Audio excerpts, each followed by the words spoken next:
Hello and welcome to the Creative Coach Podcast. I'm Wade Kingsley.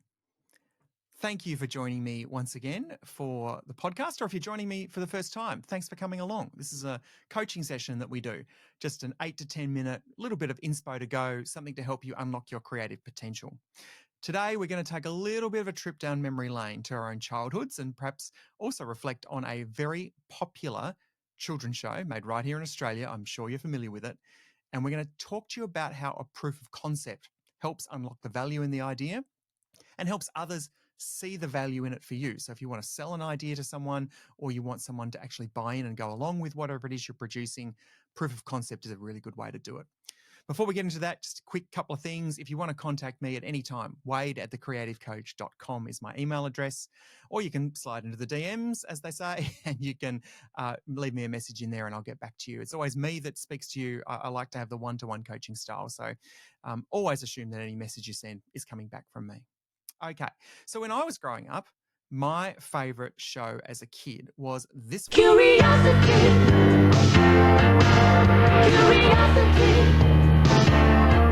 Sorry, you're going to have that in your head the rest of the day now, but you know, it's catchy, right? Curiosity. It was a show about being curious, and they used science-based experiments to produce results and show things that how science worked and stuff like that. Well, flash forward some 40 something years, we now have a really great show that is actually a global sensation. This is a global show that has been originated in Australia, in Brisbane, in fact, and goes all around the world. Now, I'm sure you're familiar with this theme tune.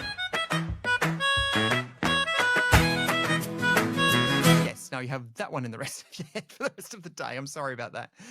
Bluey. It's a very famous show now, and I thought I'd give you a little bit of the origin story of Bluey because it talks to what we call proof of concept. It's about getting the idea out of your head and into some form of media, whether that be a written word, a presentation, a video, a sizzle reel, a piece of audio, something that allows someone else to consume it in a way designed to give you feedback, to test it and to get it out there. Now, we're talking about Bluey, and at the end of this episode, I'm going to tell you about the time I did a proof of concept and it completely went crazy, as in like terrible.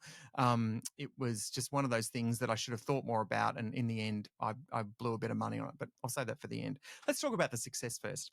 So Bluey was actually devised by a guy called Joe Brum. Now, Joe was someone who really was into imaginative play from a very early age. And then when he had two daughters, he noticed the sort of the byplay between them.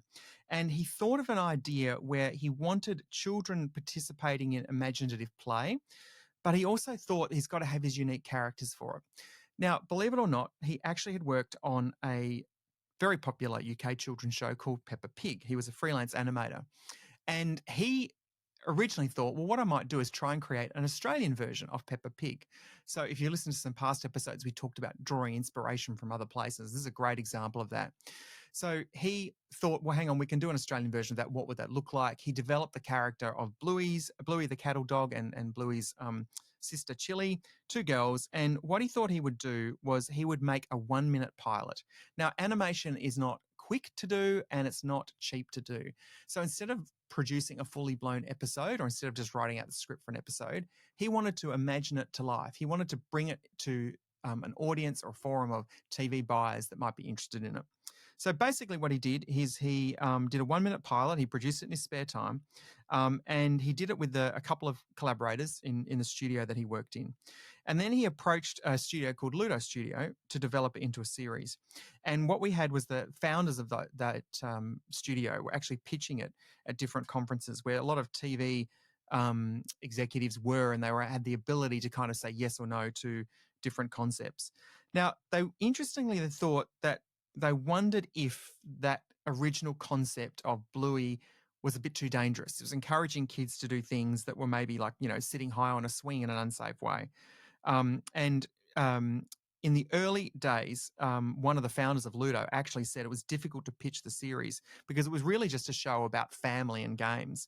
But what they really wanted to do was to try and demonstrate that in the concept of Bluey, it was a show equally for kids as it was for adults. And it actually showed parents how to communicate and play with their kids, get back to some of those primal things rather than sort of always being the disciplinarian. some of the storylines, and I'm sure you know if you've watched this, were actually about how to bring play out, how to get play out into your kids, and how to use play as a way to understand the world around them. So they actually, after the 1 minute proof of concept, they then developed a 5 minute animation sample and they pitched it at what's called the Asian Animation Summit in 2016, which was held in Brisbane. And it was noticed by ABC and BBC executives. So once they did that, they actually secured $20,000 of funding from that studio to produce a 7 minute pilot. So in order to get something going from early days, 1 minute, to funding for a 10 minute pilot, they finally presented that pilot a year later at the same summit, could you believe? So 1 year it took. And then the ABC and the BBC officially ordered 52 7-minute episodes of Bluey. And the rest, as they say, is history. So let's talk about the concept of proof of concept in that context. Proof of concept is something that I think really helps you explain your idea in ways that sometimes your words can't. Not everyone is really gifted at speaking, and sometimes we're so attached to our ideas that we feel a bit nervous about actually saying them out loud. We'd rather let the tape or the audio or the pictures do the talking, right? And I think it's an important thing not only for someone you want to pitch it to, but it's also important for yourself. Sometimes by taking a thought into a proof of concept, you rethink what your original thought was. You think, well, I thought it was that, but actually now it's something different.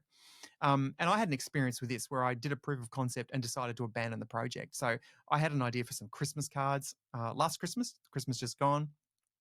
And I made up some sayings on the front of those cards, which were things like, I'm so sorry my family have to come for Christmas this year. I still love you.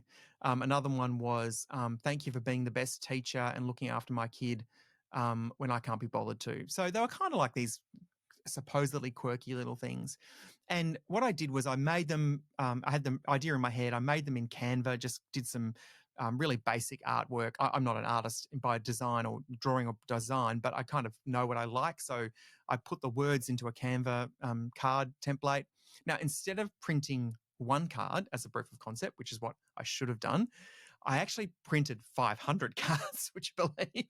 Because in my head, it was such a good idea. I thought, oh, yeah, these will sell really well. I can kind of offer them to card shops in the local area or newsagents and stuff.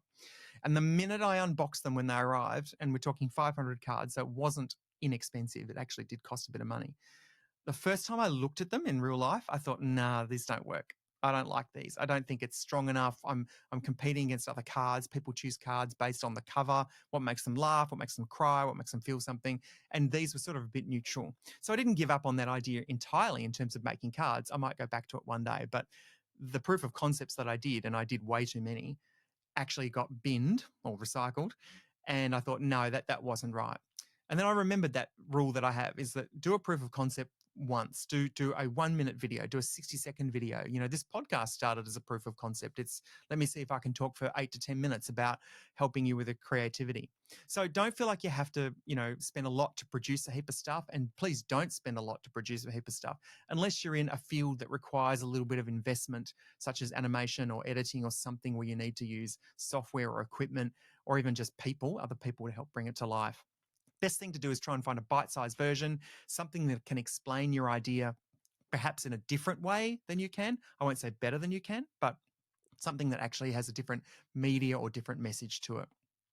So if you want help developing your proof of concept, well, then get in touch with me. Just go to wade@thecreativecoach.com. You can email me there. If you've got some thoughts and you think, well, how could I develop a proof of concept out of this? I'd be happy to help you in one of my one-on-one coaching sessions.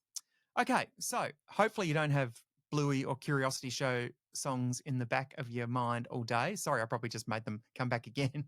But think about proof of concept. Think about what you're working on, how to take it from an idea into real life.